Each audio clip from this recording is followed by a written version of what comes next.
Iran's elite Revolutionary Guard announced that its Zulfiqar fleet had seized a South Korean vessel operating in the Islamic Republic's first naval district in the Persian Gulf, due to a series of violations of marine environmental laws after it departed from Saudi Arabia's Al-Jubail port.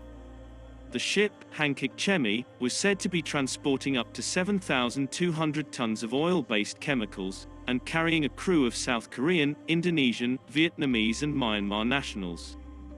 Both ship and crew are being held at Iran's Bandar Abbas port, where the Revolutionary Guard said the issue is to be dealt with by the judicial officials. In response to the incident, South Korea sent military forces near the Strait of Hormuz to respond to the seizure of one of its tankers by Iran, an endeavor in which it is seeking to work with other nations operating in the region. The Strait of Hormuz is the world's most important maritime oil traffic choke point, and a recurring flashpoint for US-Iran tensions and threats that have severely escalated since Donald Trump took office in 2017. It's the latest in a series of shipping incidents in the Persian Gulf, where several vessels have been attacked or seized in recent years.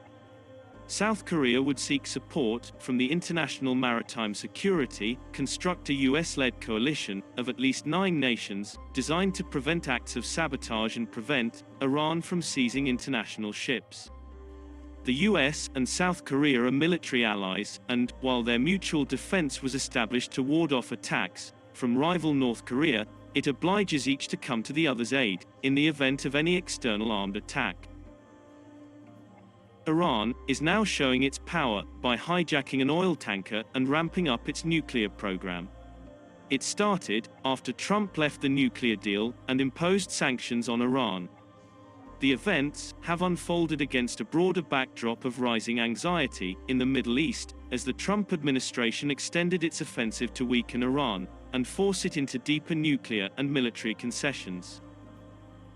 Iran is intensifying uranium enrichment. 5 years ago it was agreed that a maximum of 3.67% of purity could be enriched just to generate nuclear energy. But the International Atomic Energy Agency confirms that this limit has been officially exceeded. Iran had already announced the move in advance and plans to move forward to 20%. It brings Tehran one step closer to developing nuclear weapons. This requires a purity of 90%.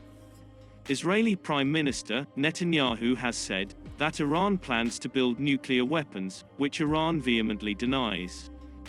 Netanyahu also said that Israel, which is itself a nuclear power, will not allow it.